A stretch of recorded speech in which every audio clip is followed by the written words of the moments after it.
Donc un mot sur la loi Elan. La loi Elan, elle a pour but de construire mieux et moins cher, notamment en simplifiant l'acte de construire.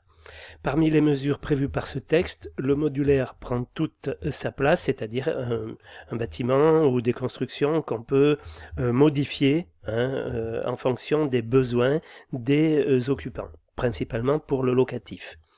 Donc le développement du modulaire répond à la volonté de l'État d'accroître l'offre de logements et au besoin d'une plus grande adaptabilité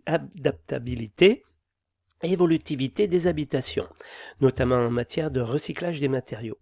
La préfabrication doit aussi avoir un rôle d'entraînement sur l'innovation en étant en phase avec les besoins de digitalisation du secteur de la construction.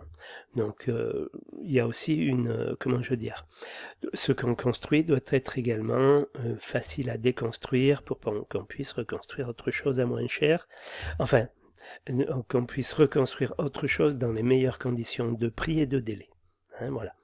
Ensuite, la transition numérique et la technologie, donc le BIM, Building Information Modeling, qui est ni plus ni moins une base de données, voilà, qui se développe pour répondre à l'ensemble des enjeux juridiques et environnementaux et aux besoins de résultats conformes à la réglementation énergétique et à la transition numérique.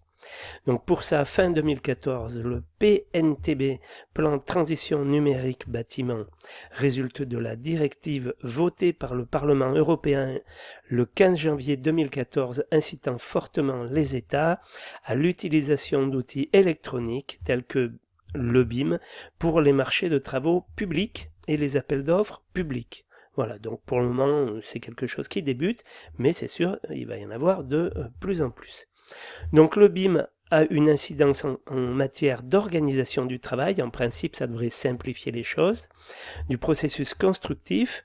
Donc pour les acteurs de la maîtrise d'œuvre, également pour ceux de l'étude et du chantier dans les entreprises.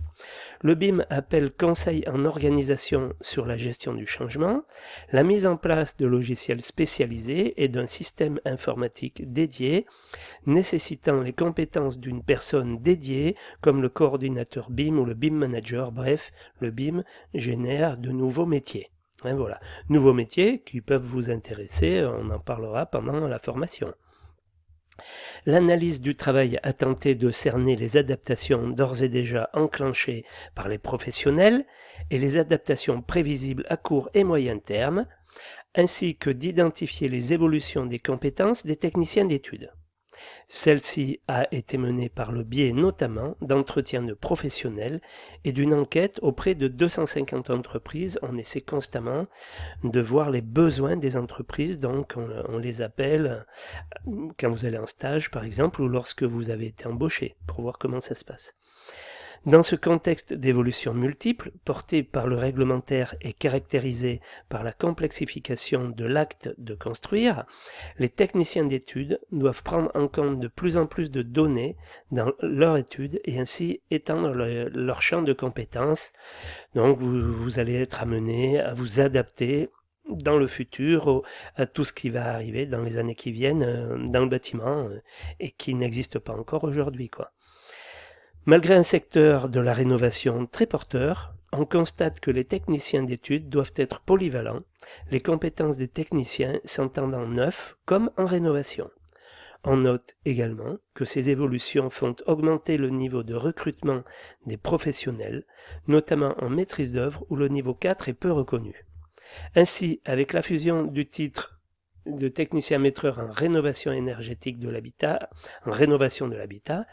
avec le titre technicien d'études, chantier et études de prix, les compétences liées aux phases de conception sont supprimées au profit des compétences techniques en réhabilitation, mode opératoire dans l'ancien, pathologie et traitement des désordres du bâtiment. Bref, vous allez être aussi compétent sur du neuf que sur de la réhabilitation. Voilà, donc ça c'est quand même sympa. Voilà. Voilà, donc liste des activités, on va y venir par la suite, mais donc il y a maîtriser un projet de bâtiment traité en BIM conventionnel et réaliser l'étude de prix, on avait vu déjà ça sur la plaquette du ministère.